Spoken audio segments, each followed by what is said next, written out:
बहुत समय पहले उज्जैन में एक राजा रहते थे। उनका नाम विक्रमादित्य था। वे बहुत ही न्यायप्रिय और वीर थे। राजा विक्रम हमेशा सच्चाई और न्याय के लिए लडेडी दिखाते थे। उनके दरबार में हमेशा न्याय होता था। राजा विक्रम अपनी प्रजा से बहुत प्यार करते थे। प्रजा भी अपने राजा का बहुत सम्मान करती थी। राजा विक्रम बहुत बहादुर थे। उन्होंने कई युद्ध जीते थे। दूर दूर तक उनकी वीरता के किस्से मशहूर थे। एक दिन एक तांत्रिक राजा विक्रम के दरबार में आया। यह तांत्रिक दिखने में बहुत ही रहस्यमय और डरावना था। उसकी आंखों में एक अजीब सी चमक थी और उसके कपड़े पुराने और फटे हुए थे। दरबार में सभी लोग उसकी ओर देख रहे थे, क्योंकि वह किसी साधारण व्यक्ति की तरह नहीं लग रहा था। तांत्रिक ने राजा से एक अजीब सा अनुरोध किया। उसने कहा कि उसे एक खास बेताल चाहिए जो बहुत ही शक्तिशाली और रहस्यमय है। यह बेताल किसी साधारण आत्मा की तरह नहीं है, बल्कि इसमें अद्भुत शक्तियां हैं। उसने राजा से कहा कि उसे एक खास बेताल चाहिए।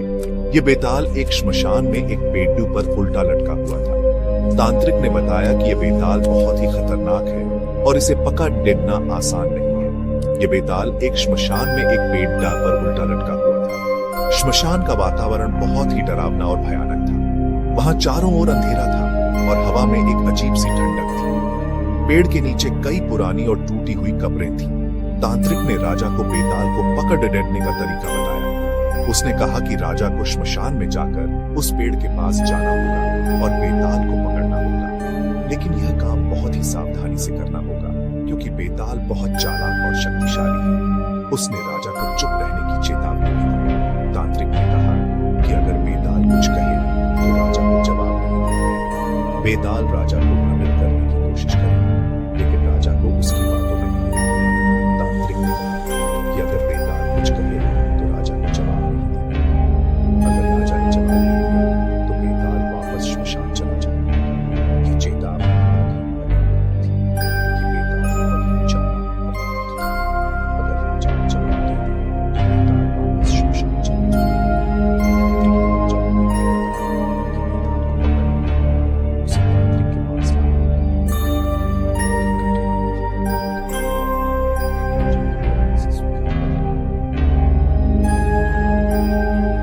राजा विक्रम तांत्रिक की बात मान गए। वे रात को श्मशान पहुंचे।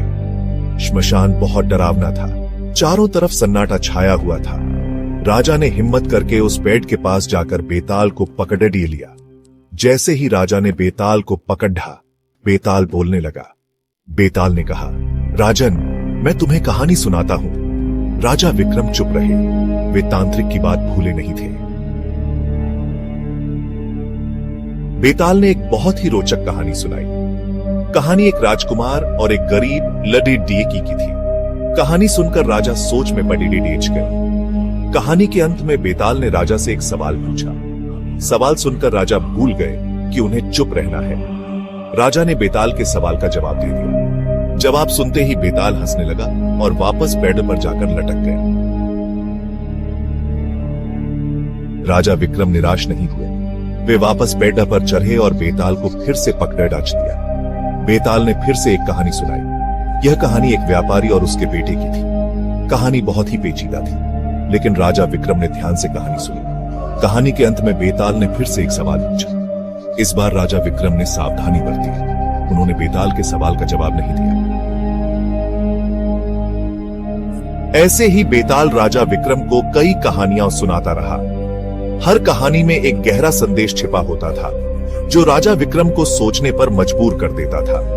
बेताल की कहानियां न केवल मनोरंजक थीं, बल्कि उनमें जीवन के महत्वपूर्ण सबक भी छिपे होते थे।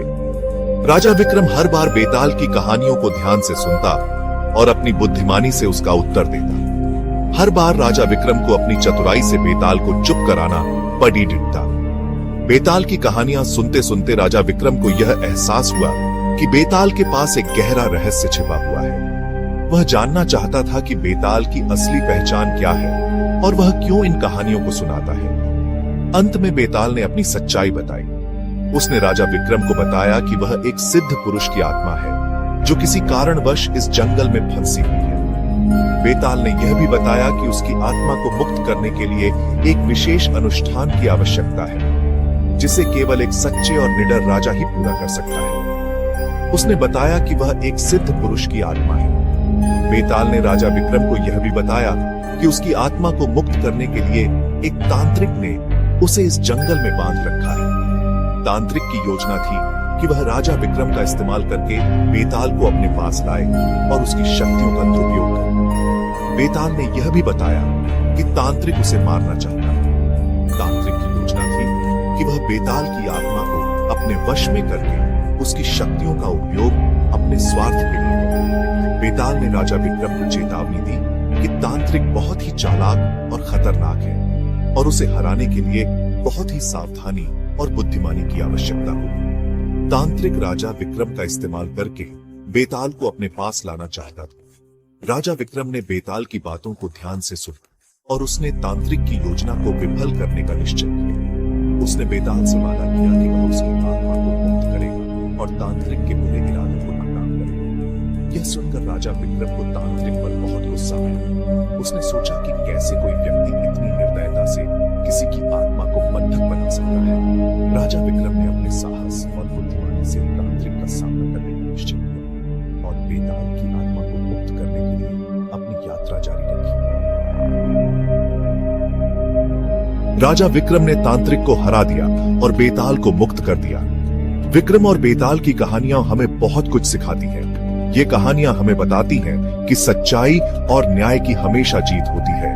ये कहानियां हमें धैर्य, साहस और बुद्धिमानी का महत्व भी बताती हैं। हर कहानी में एक नैतिक सीख छुपी होती है। ये कहानियां हमें अच्छे और बुरे के बीच अंतर समझने में मदद करती हैं।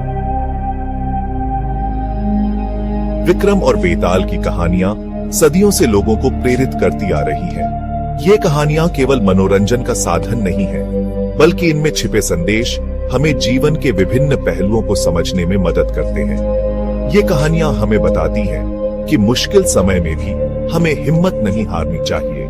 जब हम विक्रम और बेताल की कहानियों को सुनते हैं तो हमें यह एहसास होता है कि हर समस्या का समाधान होता है, बस हमें धैर्य और समझदारी से काम लेना चाहिए।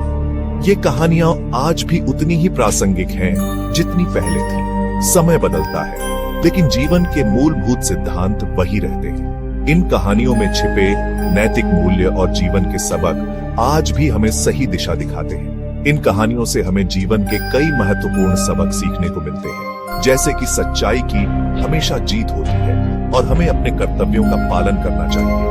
ये कहानियां हमें यह भी सिखाती हैं कि हमें हमेशा दूसरों की मदद करनी चाहिए और समाज के प्रति अपनी जिम्मेदारियों को समझना चाहिए। ये कहानियां हमें सही और गलत का फैसला लेने में मदद करती हैं। जब हम इन कहानियों को सुनते हैं तो हमें यह समझ में आता है कि जीवन में नैतिकता और ईमानदारी का कितना महत्व है। ये कहानियां हमें यह भी सिखाती हैं कि हमें हमेशा अपने दिल की सुननी चाहिए और सही रास्ते पर चलना चाहिए।